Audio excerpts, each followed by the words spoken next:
Hi friend, स्वागत है आपका हमारे YouTube channel Bhavesh classes Bhagalpur पे। यहाँ पे आपको आज का जो टॉपिक है वो है जनगणना, ठीक है, जो कि काफ़ी महत्वपूर्ण है और जितने भी जनगणना से सवाल बनेंगे वो सारे इसी वीडियो से आपका कवर हो जाएगा। एक भी सवाल आपका नहीं छूटेगा। आप निश्चित रूप से वीडियो के साथ अंत तक बने रहिए। और साथ ही साथ बता दें कि टेलीग्राम पे डेली 7:30 बजे आपका 15 सेकेंड वाला जो है कि 15 सेकेंड वाला यानी कि दो ऑप्शन वाले आपका क्विज चलता है।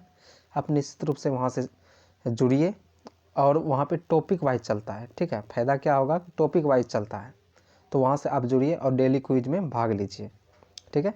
आप सर्च कीजिएगा भविष्य क्लासेस भागलपुर, बस आ जाएगा, वहाँ से आप ज्वाइन हो जाइएगा, या फिर इसका लिंक डिस्क्रिप्शन में दे देंगे, वहाँ से आप ऐड हो जाइएगा। और क्या है कि शाम में 7 बजे PDF फॉर्मेट में व्हाट्सएप ग्रुप पर निःशुल्क, ठीक है, चलता है आपका टॉप 50 क्वेश्चन का चलता है, ठीक है ना। टोटल इसमें 50 क्वेश्चन रहते हैं, GK GS साइंस वगैरह टोटल चीज़ रहता है, ठीक है। करेंट भी रहता है। आप यहाँ से इस 50 क्वेश्चन में आप भाग लीजिए प्रैक्टिस सेट में डेली शाम में 7 बजे। उसके बाद 7:30 बजे आप टेलीग्राम पे आ जाइए। फिर यहाँ भी आप टॉपिक वाइज जो है कि क्विज कर सकते हैं। तो इस तरह से ये कुछ फैसिलिटीज़ हैं। तो चलिए बिना देरी किए हुए आज का सेशन करते हैं स्टार्ट। आज का जो मुख्य सेशन है वो क्या है, जनगणना। जनगणना कौन सी सूची का विषय है, तो संघ सूची का। देखिए संघ सूची क्या है, थोड़ा इसके बारे में जानते हैं। टोटल जो अनुसूची जो मूल संविधान में थे वो कितने थे, 8 अनुसूची थे, ठीक है। कितने अनुसूची, 8 अनुसूची। अभी वर्तमान में कितने अनुसूची हैं, 12 अनुसूची, ठीक है। तो 7वें अनुसूची में जो उल्लेख किया गया है वो किसका किया गया है, तो केंद्र और राज्य के बीच कार्य का वितरण किया गया है, ठीक है। तो कैसे कैसे, तो संघ सूची में, संघ सूची, उसके बाद राज्य सूची, उसके बाद समवर्ती सूची, और डायरेक्ट यहाँ से पूछा जाता है कि जनगणना कौन से सूची का विषय है, तो कौन सी सूची का है, तो संघ सूची का, ठीक है। तो चलिए यहाँ से थोड़ा सा और जानिए क्या क्या बनता है सवाल।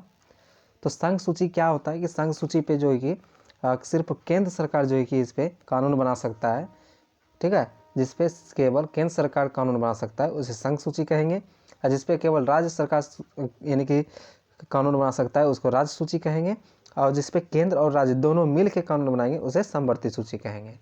तो इसमें कुछ विषय पूछा जाता है, ठीक है, इसमें विषय पूछा जाता है। तो विषय को लेकर के देखिए क्या होगा।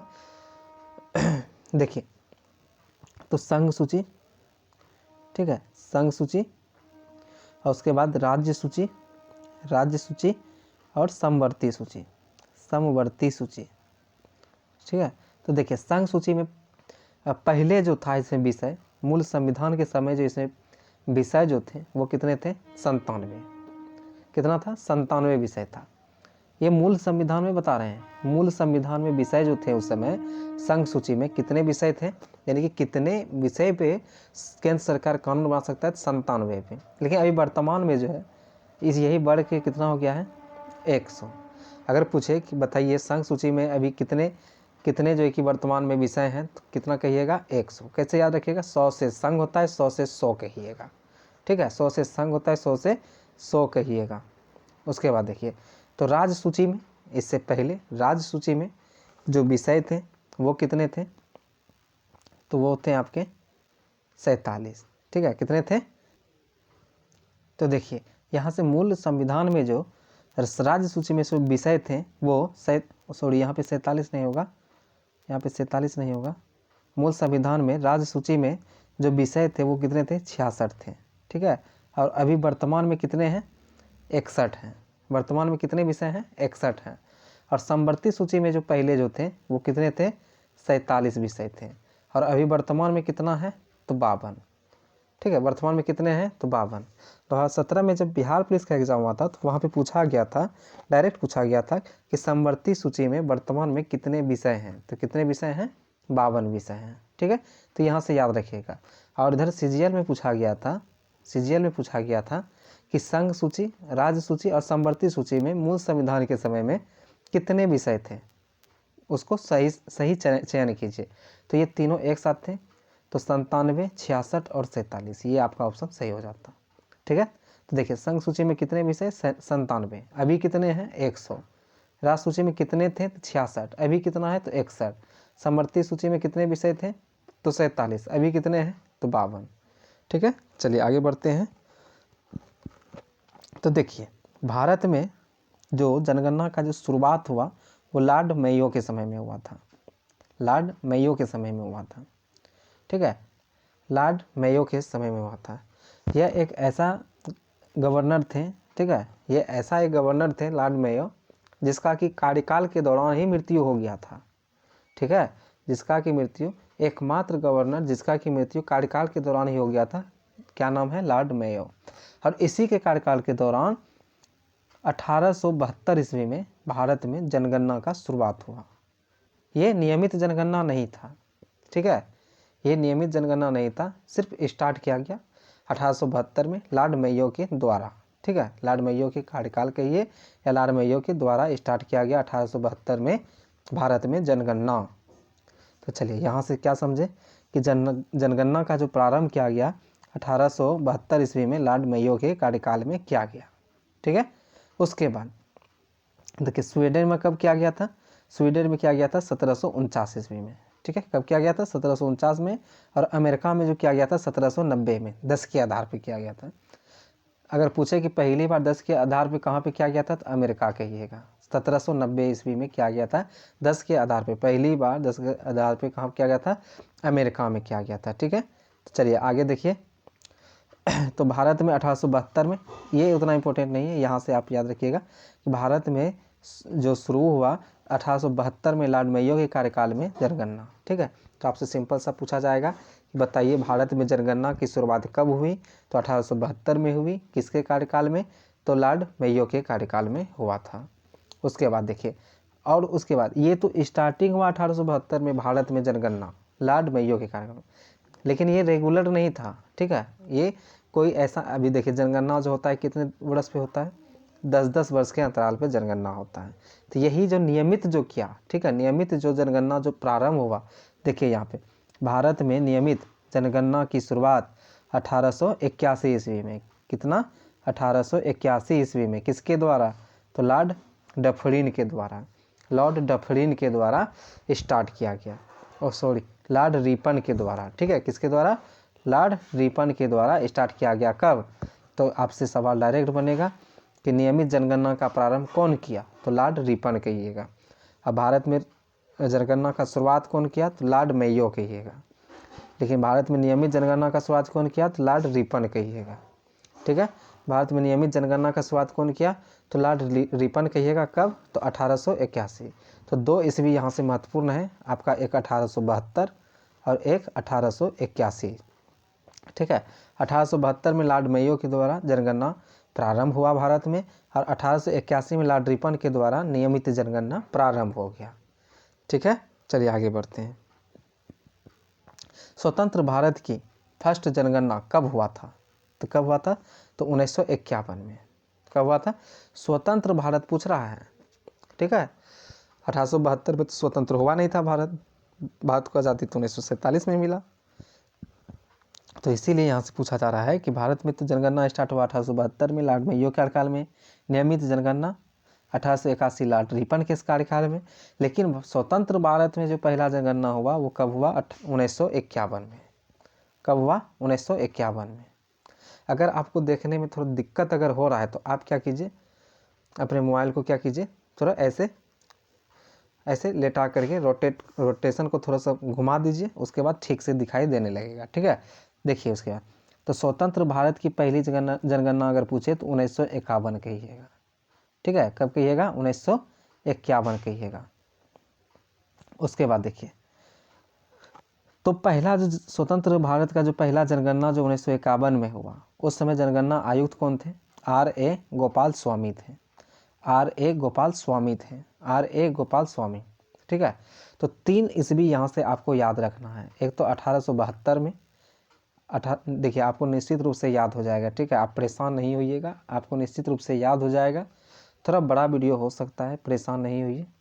देखिए 1872 में लॉर्ड मेयो के कार्यकाल में पहला जनगणना स्टार्ट हुआ। उसके बाद नियमित जनगणना जो हुआ 1881 में लॉर्ड रिपन के द्वारा स्टार्ट हुआ।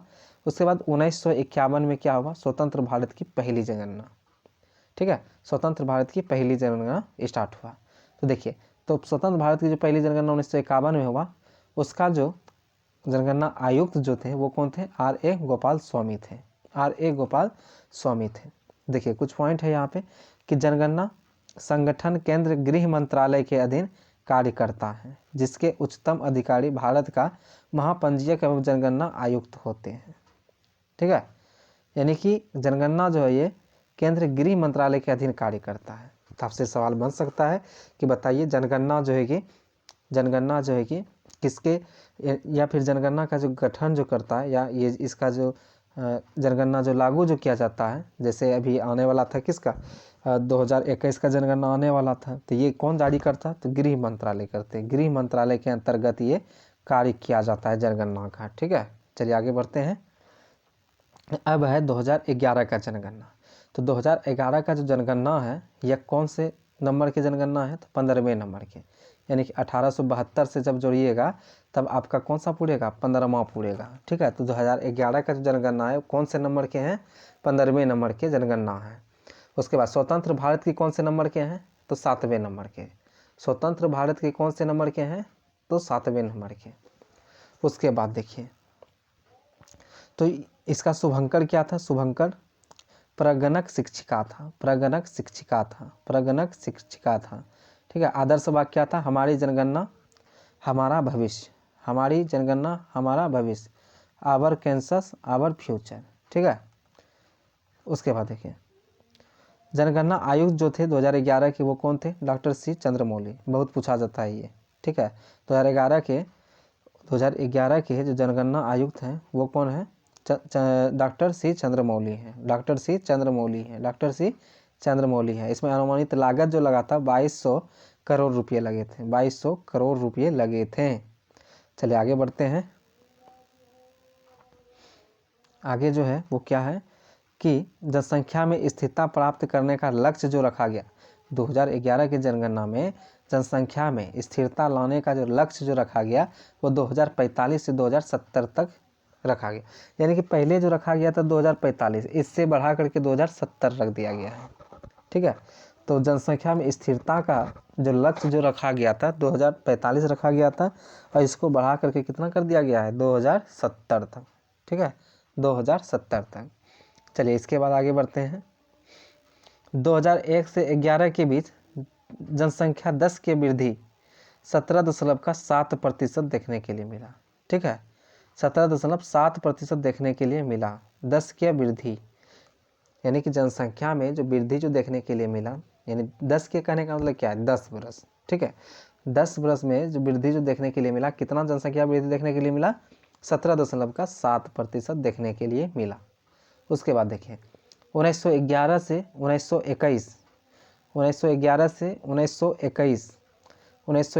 1921 के जनसंख्या की 10 की वृद्धि ऋणात्मक रहा।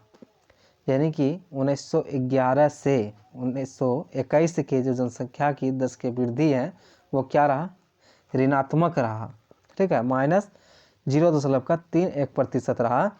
इतिहास में यह पहली बार हुआ, जिस कारण से 1921 ईस्वी को महाविभाजक वर्ष कहा जाता है। तो देखिए यहाँ से MVVI क्वेश्चन है ये, ठीक है, यहाँ से ध्यान रखिएगा, डायरेक्ट आपको क्विज के सेट में या फिर डायरेक्ट आपको एग्जाम में देखने के लिए मिलेगा। तो देखिए यहाँ से, तो आपसे सवाल बनेगा कि बताइए जनसंख्या की 10 की वृद्धि में ऋणात्मक कब देखने के लिए मिला, तो 1921 कहिएगा। लेकिन यहाँ से हुआ क्या कि बहुत ज़्यादा जो है कि ऋणात्मक देखने के लिए मिला, ठीक है। इसीलिए इसको 1921 ईस्वी को क्या कहा जाता है, जनसंख्या का महाविभाजक वर्ष कहा जाता है। जनसंख्या का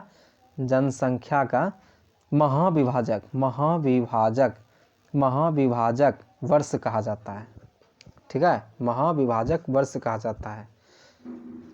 उसके बाद देखिए उसके बाद ध्यान दीजिएगा, तो 1921 को क्या कहा गया, महाविभाजक वर्ष। क्यों? क्योंकि जनसंख्या में क्या देखने के लिए मिला कि कमी देखने के लिए मिला, ऋणात्मक वृद्धि देखने के लिए मिला। इसीलिए 1921 को क्या कहा जाता है, जनसंख्या का महाविभाजक वर्ष कहा जाता है। क्योंकि इसमें क्या होगा, बढ़ने की अपेक्षा क्या होगा, घट गया जनसंख्या, जनसंख्या बढ़ने की अपेक्षा क्या हो गया, घट गया। इसी कारण से इसको क्या कहा गया, तो 1921 को तो जनसंख्या का महाविभाजक वर्ष कहा जाता है। लेकिन एक बार और 1951 में क्या हुआ, इसमें जनसंख्या में कुछ कम जो है कि ऋणात्मक वृद्धि जो है कि देखने के लिए मिला। इसीलिए 1951 को जनसंख्या का लघु विभाजक वर्ष कहा जाता है, जनसंख्या का लघु विभाजक वर्ष कहा जाता है। और 1921 को जनसंख्या का महाविभाजक वर्ष कहा जाता है। 1951 को जनसंख्या का लघु महाविभाजक वर्ष कहा जाता है। और स्वतंत्र भारत का जो है कि जनगणना जो हुआ था 1951 में ही हुआ था। और उसके बाद 1921 में जनसंख्या का महाविभाजक वर्ष कहा जाता है। चलिए एक बार फिर से बोलिएगा, जनसंख्या का महाविभाजक वर्ष किसको कहा जाता है, 1921 को। जनसंख्या का लघु विभाजक वर्ष किसको कहा जाता है, तो 1951 को, जो कि स्वतंत्र भारत का पहला जनगणना 1951 में ही स्टार्ट हुआ था। चलिए आगे बढ़ते हैं। चलिए अब है क्या, जनसंख्या। तो भारत की जो कुल जनसंख्या है ये क्या कितना है, 121 करोड़। कितना है, 121 करोड़, 121 करोड़, 121 करोड़ 8 लाख। ठीक है, तो यहाँ से देखिए, तो ये जो 121 करोड़ हैं ये 2011 के जनगणना के अनुसार से हैं 121 करोड़। लेकिन अभी अगर वर्तमान में अगर पूछा जाए तो आपका जो जनसंख्या हो जाएगा 142 करोड़ 86 लाख, 142 करोड़ 86 लाख हो जाएगा। ठीक है, 142 करोड़ 86 लाख हो जाएगा जनसंख्या। ठीक है, उसके बाद देखिए, तो भारत की जो जनसंख्या है वो 121 करोड़ है का, तो जनसंख्या कब है, तो 2011 जनगणना के अनुसार से है। ठीक है, अब विश्व की कुल जनसंख्या का भारत का जनसंख्या है वो कितना है, 17.7% है, 17.7% है। भारत की कुल जनसंख्या विश्व की कुल जनसंख्या का कितना है, 17.7% है। ठीक है, ऐसे पुरुष की जनसंख्या है वो कितना है, 51.47% है। अब महिला जनसंख्या कितना है, 48.53% है। उसका शहरी जो जनसंख्या है वो कितना है, 31.32% है। और ग्रामीण जो है 68.48% है। ठीक है, उसके बाद देखिए सर्वाधिक जो जनसंख्या है, चलिए एक बार और बता दें यहाँ से कि जनसंख्या भारत की जनसंख्या से कि अभी जनसंख्या में जो पहले स्थान पे जो है वो कौन है, भारत है। विश्व में जनसंख्या के अनुसार से पहला जो स्थान है वो कौन से देश को है, तो भारत को है। ठीक है, उसके बाद देखिए सर्वाधिक जो जनसंख्या है वो किस राज्य का है, तो उत्तर प्रदेश का। कितना है, 20 करोड़। सर्वाधिक जनसंख्या किस राज्य का है, तो उत्तर प्रदेश का। उत्तर प्रदेश के बाद कौन है, तो महाराष्ट्र है। उसके बाद तीसरे स्थान पे कौन है, अपना बिहार है। ठीक है, उसके बाद अपना पड़ोसी पश्चिम बंगाल है। उसके बाद आंध्र प्रदेश है। ठीक है, उसके बाद कौन है, आंध्र प्रदेश है। तो पहले स्थान पर जनसंख्या की दृष्टि से कौन है, तो उत्तर प्रदेश। उसके बाद महाराष्ट्र, उसके बाद तीसरे स्थान पर बिहार, उसके बाद पश्चिम बंगाल, उसके बाद आंध्र प्रदेश। ठीक है, उसके बाद देखिए सर्वाधिक तो जनसंख्या हो गया उत्तर प्रदेश का। न्यूनतम जनसंख्या कौन से राज्य का है, तो सिक्किम का है। किसका है, तो सिक्किम का है। उसके बाद किसका है, तो मिजोरम का। तो सर्वाधिक जनसंख्या वाला राज्य कौन सा है, तो उत्तर प्रदेश। न्यूनतम जनसंख्या वाला राज्य कौन सा है, तो सिक्किम है। ठीक है, ये तो था जनसंख्या के अनुसार से। लेकिन यदि आपसे पूछता कि क्षेत्रफल के अनुसार, जैसे इधर 17 दिसंबर को जो आपका एग्ज़ाम हुआ बिहार दरोगा का, उसमें पूछा गया कि बताइए भारत का कौन सा राज्य क्षेत्रफल की दृष्टि से सबसे बड़ा है। तो क्षेत्रफल की दृष्टि से सबसे बड़ा राज्य कौन सा है, तो राजस्थान। उसके बाद मध्य प्रदेश, उसके बाद महाराष्ट्र। ठीक है, राजस्थान है सबसे बड़ा क्षेत्रफल में। और जनसंख्या में सबसे बड़ा कौन है, तो उत्तर प्रदेश। जनसंख्या में सबसे बड़ा उत्तर प्रदेश और क्षेत्रफल में सबसे बड़ा राजस्थान। उसके बाद न्यूनतम जो जनसंख्या है वो किसका है, सिक्किम का। उसके बाद मिजोरम का। उसके बाद क्षेत्रफल में अगर सबसे छोटा अगर पूछे तो कौन है, गोवा वाले बीच पे, गोवा। ठीक है, उसके बाद देखिए सर्वाधिक जनसंख्या किस यानी कि केंद्र शासित प्रदेश का है, तो दिल्ली का है। और न्यूनतम जनसंख्या किस केंद्र शासित प्रदेश का है, तो लक्षद्वीप का है। किसका है, तो लक्षद्वीप का है। चलिए आगे बढ़ते हैं।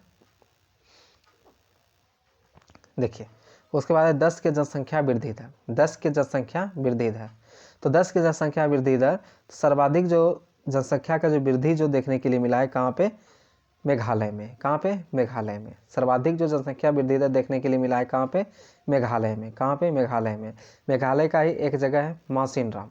क्या है, मासिन राम, मासिन राम। यहाँ पे क्या होता है, सर्वाधिक विश्व में सबसे ज़्यादा जो वर्षा होता है वो मासिन राम में ही होता है। ठीक है। उसके बाद देखिए यहाँ से 2 सवाल, वो क्या कि सर्वाधिक 10 के जनसंख्या वृद्धि दर कहाँ पे देखने के लिए मिला, तो मेघालय में। कहाँ मिला, तो मेघालय में। उसका न्यूनतम, ये वाला बहुत इंपॉर्टेंट, MVVI कीजिएगा, MVVI। ठीक है, ये बहुत पूछा जाता है, बहुत सेट में जो है कि देखने के लिए मिला है कि 10 के जनसंख्या वृद्धि दर न्यूनतम कहाँ पे हुआ, न्यूनतम न्यूनतम न्यूनतम न्यूनतम कहाँ पे हुआ, तो नागालैंड में। न्यूनतम कहाँ पे हुआ, तो नागालैंड में। जनसंख्या वृद्धि दर न्यूनतम कहाँ पे हुआ, तो नागालैंड में। कहाँ पे, तो नागालैंड में, नागालैंड में, नागालैंड में। ठीक है। उसके बाद सर्वाधिक जो जनसंख्या वृद्धि दर जो केंद्र शासित प्रदेश है वो कौन सा है, तो दादर नगर हवेली। और न्यूनतम कौन सा केंद्र शासित प्रदेश है, तो लक्षद्वीप। कौन सा है, तो लक्षद्वीप। कौन सा है, तो लक्षद्वीप। कौन सा है, लक्षद्वीप।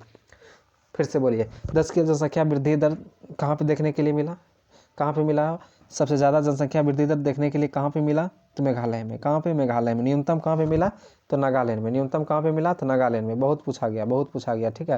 न्यूनतम जनसंख्या वृद्धि, इसका मतलब ये हुआ कि सबसे कम जो जनसंख्या बढ़ा वो कहाँ पे, नागालैंड में। और सबसे अधिक जो जनसंख्या बढ़ा इस 10 वर्ष में कहाँ पे बढ़ा, तो मेघालय में। कहाँ पे, तो मेघालय में। और जो कि केंद्र शासित प्रदेश में दादर नगर हवेली में, और न्यूनतम लक्षद्वीप में। चलिए आगे बढ़ते हैं, जनसंख्या घनत्व। आगे बढ़ते हैं जनसंख्या घनत्व पे। तो देखिए जनसंख्या घनत्व, तो जनसंख्या घनत्व क्या है, प्रति वर्ग किलोमीटर में निर्वासित औसत जनसंख्या। औसत जनसंख्या को ही क्या कहते हैं, भारत का जनसंख्या घनत्व कहा जाता है, या फिर जनसंख्या घनत्व कहा जाता है। यहाँ पे थोड़ा सा ध्यान दीजिएगा, प्रति किलोमीटर नहीं है, प्रति वर्ग किलोमीटर। ठीक है ना, प्रति वर्ग किलोमीटर। प्रति वर्ग किलोमीटर के दायरे में निर्वासित औसत जनसंख्या को ही क्या कहते हैं, जनसंख्या घनत्व कहते हैं। ठीक है, क्या कहते हैं, जनसंख्या घनत्व।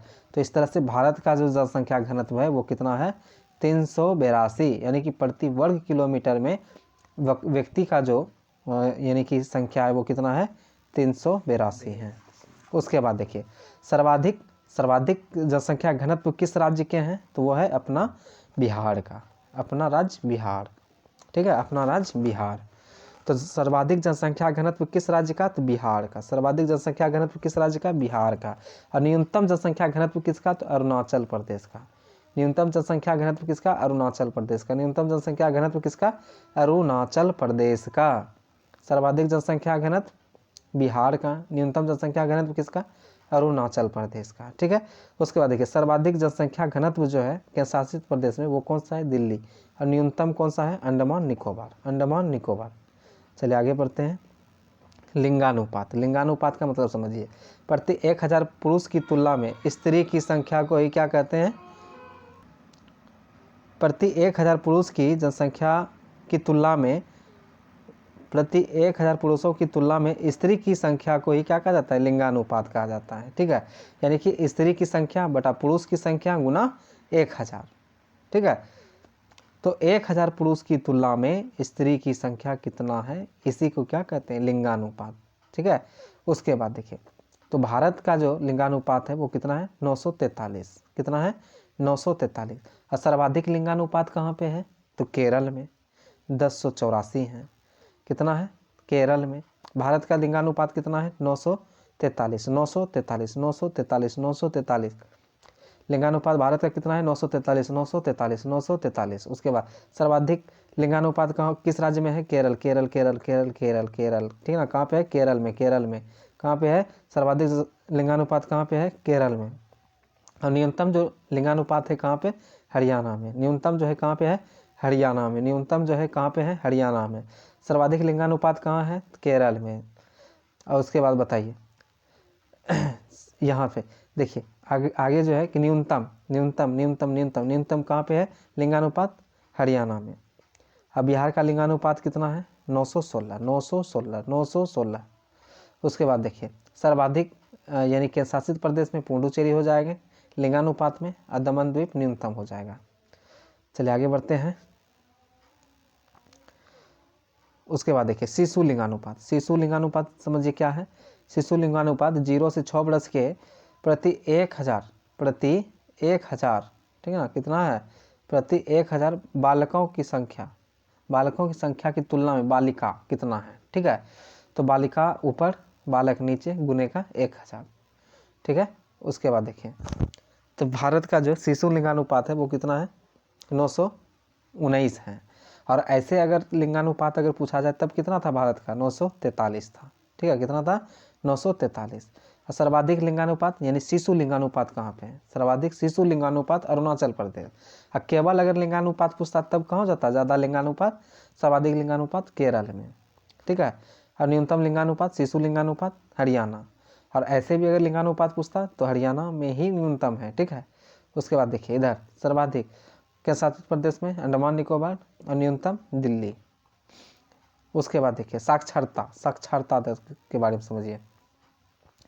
साक्षरता दर, तो साक्षरता दर जो आंकड़ा जो लिया जाता है वो 7 वर्ष या इससे अधिक के व्यक्ति जो कि भाषा समझ सकता है और लिख पढ़ सकता है, ठीक है, उसी का साक्षरता की गिनती में आता है। तो साक्षरों की संख्या बटा 7 वर्ष के बच्चे या फिर 7 वर्ष से अधिक के युवा, ठीक ना, या फिर आदमी, गुने का कितना है, 100। उसके बाद देखिए तो भारत का साक्षरता दर है वो कितना है, 74.04%। 74.04% है भारत की साक्षरता, कितना है, 74.04% है। अब सर्वाधिक जो साक्षर जो राज्य है वो कौन सा है, सर्वाधिक साक्षर राज्य कौन सा है, तो केरल कितना है, 94%। कितना है, 94%।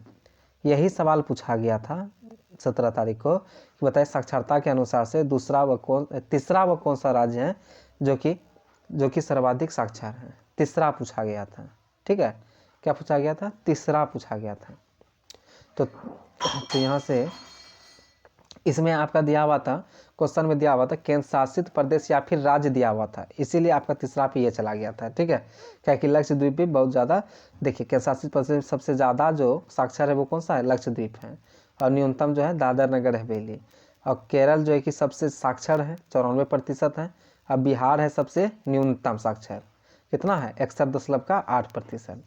कितना है, 61.8%, ठीक है, 61.8%। उसके बाद देखिए तो साक्षरता, और उसके बाद बिहार का कितना है, 61.8% है। और इसमें अगर पुरुष का अगर साक्षरता अगर पूछा जाए बिहार में अगर पुरुष का अगर साक्षरता, देखिए अगर बिहार का जो टोटल जो कुल जो साक्षरता यहाँ पे देखिए थोड़ा सा समझिएगा, भारत का कुल साक्षरता दर जो है वो कितना है, 74.04%। कितना है, 74.04%। चलिए यहाँ पे समझिए भारत का जो साक्षरता है वो कितना है, 74.04% है। देखिए इसी में अगर मेल का पूछे, मेल का साक्षरता कितना है, तो मेल का कितना होगा, 82.14%। 82.14%। अब फीमेल का पूछे तो 65.46% हो जाएंगे, 65.46% हो जाएगा। तो भारत की साक्षरता दर कितना, 74.04%। अब पुरुष साक्षरता कितना, 82.14%। अब महिला साक्षरता कितना, 65.46%। उसके बाद देखिए बिहार का, यहाँ पर देखिए बिहार अपना बिहार, तो बिहार का देखिए, बिहार का टोटल साक्षरता है कितना है, 61.8%। 61.8%। और इसमें मेल का अगर पूछे, मेल का साक्षरता कितना है, तो 73.39%। 73.39%। और फीमेल का साक्षरता कितना है, 53.33%। 53.33%। बिहार का साक्षरता 61.8%। 61.8%। जबकि भारत का साक्षरता कितना था, 74.04%। 74.04%। उसके बाद बिहार का टोटल है 61.8%। अब मेल में कितना है, 73.39%। जबकि भारत में मेल का कितना है, 82.14%। बिहार में फीमेल का कितना है, 53.33%। जबकि भारत में फीमेल का कितना था, 65.46%। चलिए यहाँ से था ये साक्षरता के बारे में। तो यहाँ से साक्षरता आपका कंप्लीट होता है। और इसके बाद इसमें केंद्र शासित प्रदेश में थोड़ा सा देख लीजिए। केंद्र शासित प्रदेश में क्या है, केंद्र शासित प्रदेश सबसे साक्षर जो है वो कौन है, लक्षद्वीप है, और न्यूनतम जो है कौन है, दादर नगर हवेली है। चलिए आगे बढ़ते हैं, ग्रामीण जनसंख्या और शहरी जनसंख्या के बारे में। ग्रामीण जनसंख्या और शहरी जनसंख्या के बारे में तो देखिए, ग्रामीण जनसंख्या जो सबसे ज़्यादा जो है वो कहाँ पे है, हिमाचल प्रदेश में। अब जहाँ पे ग्रामीण जनसंख्या सबसे ज़्यादा है तो वहाँ तो शहरी जनसंख्या सबसे कम होगा ही निश्चित रूप से। इसीलिए यहाँ पे देखिए, शहरी जनसंख्या सबसे कम कहाँ पे, हिमाचल प्रदेश में। देखिए ग्रामीण जनसंख्या सबसे ज़्यादा कहाँ पे, हिमाचल प्रदेश में। और यहीं पे हिमाचल प्रदेश में ही एक है संस्थान, कौन सा, ग्रामीण विकास संस्थान, MVVI सवाल, MVVI स्टार वाला सवाल है एकदम से, निश्चित रूप से नोट कर लीजिएगा। ग्रामीण विकास संस्थान, ग्रामीण विकास संस्थान कहाँ स्थित है, संस्थान कहाँ स्थित है, बहुत बार पूछा जाता है। ग्रामीण विकास संस्थान कहाँ स्थित है, हिमाचल प्रदेश, हिमाचल प्रदेश, ठीक है। ग्रामीण विकास संस्थान कहाँ स्थित है, हिमाचल प्रदेश। ग्रामीण विकास संस्थान कहाँ स्थित है, हिमाचल प्रदेश, ठीक है। तो ग्रामीण जनसंख्या सबसे ज़्यादा कहाँ पे, हिमाचल प्रदेश में। ग्रामीण विकास संस्थान कहाँ है, तो हिमाचल प्रदेश में। और न्यूनतम ग्रामीण जनसंख्या कहाँ पे, गोवा में। न्यूनतम ग्रामीण जनसंख्या कहाँ पे, गोवा में। तो जब न्यूनतम ग्रामीण जनसंख्या यहाँ है, इसका मतलब यहाँ पे शहरी जनसंख्या क्या होगा, ज़्यादा। तो इसीलिए शहरी जनसंख्या सबसे ज़्यादा कहाँ पे, गोवा में। शहरी जनसंख्या सबसे ज़्यादा कहाँ पे, तो गोवा में। और अगर केंद्र शासित प्रदेश में अगर जाना चाहते हैं तो शहरी जनसंख्या सबसे ज़्यादा है कहाँ पे, दिल्ली में, और न्यूनतम है कहाँ पे, अंडमान निकोबार में। चलिए आगे बढ़ते हैं, अनुसूचित जाति SC के बारे में। सबसे ज़्यादा जो अनुसूचित जाति हैं उत्तर प्रदेश में पाए जाते हैं, न्यूनतम कहाँ पे, पंजाब में। उसके बाद देखिए, पंजाब, अरुणाचल प्रदेश, लक्षद्वीप, निकोबार द्वीप समूह में यहाँ पे एक भी अनुसूचित जाति नहीं पाया जाता है, ठीक है। तो इसको याद रखिए, कभी कभार पूछा जाता है, बताइए निम्न में से कहाँ पे अनुसूचित जनजाति नहीं पाया जाता है। तो नागालैंड हो गया, अरुणाचल प्रदेश हो गया, लक्षद्वीप हो गया, ठीक है, निकोबार द्वीप समूह हो गया। उसके बाद है अनुसूचित जनजाति। अनुसूचित जनजाति की संख्या सबसे ज़्यादा जो है वो कहाँ पे है, तो मध्य प्रदेश में है। और केंद्र शासित प्रदेश में सबसे ज़्यादा कहाँ है, तो लक्षद्वीप में है। कहाँ पे है, तो लक्षद्वीप में है, ठीक है। उसके बाद देखिए, कहाँ पे अनुसूचित जनजाति नहीं पाया जाता है, तो पंजाब में, हरियाणा, दिल्ली, चंडीगढ़, पुडुचेरी, ये 4 जगह पे अनुसूचित जनजाति नहीं पाया जाता है, ठीक है। चलिए उसके बाद आगे बढ़ते हैं। देखिए कुछ महत्वपूर्ण तथ्य हैं, लेकिन इस तथ्य को जानने से पहले एक बहुत ही MVVI पॉइंट पे चर्चा करते हैं। किस पे, तो 1%, वन रिपोर्ट के बारे में, ठीक है, वन के बारे में। तो सर्वाधिक वन जो है भारत में वो किस राज्य में है, तो मध्य प्रदेश में। सर्वाधिक वन का प्रतिशत कहाँ पे है, सर्वाधिक वन का प्रतिशत कहाँ पे है, तो मध्य प्रदेश में। सर्वाधिक वन का प्रतिशत कहाँ पे है, सवाल को पहचानिए, ठीक है, क्या बोल रहे हैं कि सर्वाधिक वन कहाँ है, तो मध्य प्रदेश। सर्वाधिक वन का प्रतिशत कहाँ पे है, तो मध्य प्रदेश। लेकिन न्यूनतम वन कहाँ पे है, हरियाणा। प्रतिशत में न्यूनतम कहाँ है, तो हरियाणा। लेकिन अगर आपसे पूछा जाए कि बताइए किस राज्य में, ठीक है, सर्वाधिक प्रतिशत वृद्धि, सर्वाधिक वृद्धि प्रतिशत देखने के लिए मिला है, वन में सर्वाधिक वृद्धि प्रतिशत देखने के लिए मिला है, तो वो कहाँ पे, तो मिजोरम कहिएगा। देखिए यहाँ पे था सर्वाधिक वन प्रतिशत, यहाँ पे क्या, वृद्धि प्रतिशत। जैसे वृद्धि लग जाएगा तो आंसर क्या होगा, मिजोरम। क्या होगा, मिजोरम। वृद्धि प्रतिशत मिजोरम। सर्वाधिक वन वृद्धि प्रतिशत कहाँ पे, मिजोरम। सर्वाधिक वन वृद्धि प्रतिशत कहाँ पे देखने के लिए मिला, तो मिजोरम में। और सर्वाधिक वन कहाँ है, तो मध्य प्रदेश। सर्वाधिक वन प्रतिशत मध्य प्रदेश। और न्यूनतम जो है कि वन कहाँ पे है, तो हरियाणा में। चलिए इसके आगे देखते हैं। तो चलिए यहाँ पे है महत्वपूर्ण तथ्य। तो ये तथ्य क्या है, तो 16वीं जनगणना अभी पढ़ रहे थे हम, कौन सा 2011 कौन सा जनगणना थी, कौन से नंबर के, तो 15वीं नंबर के थे। तो 16वीं जनगणना जो है कब होने वाला था, 2021 में, लेकिन कोरोना काल के कारण से नहीं हो पाया। और इसके जो आयुक्त थे वो कौन थे, श्री विवेक जोशी थे। कौन थे, श्री विवेक जोशी थे। जबकि 2011 के कौन थे, जबकि 2011 की जनगणना के जो कि जनगणना आयुक्त कौन थे, डॉक्टर सी चंद्रमौली जी थे। उसके बाद 2011 फर्स्ट डिजिटल जनगणना, यानी कि पहला डिजिटल जनगणना कौन सा, यानी घर घर जाके जनगणना पता नहीं करना है, डायरेक्ट डिजिटल तरीका से आधार कार्ड हो या किसी भी प्रकार से डिजिटल तरीके से इस जनगणना को कराया गया।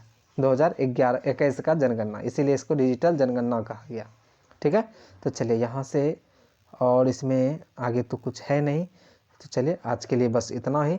निश्चित रूप से उम्मीद करते हैं कि आपको यह वीडियो जो है कि काफ़ी अच्छा लगा होगा।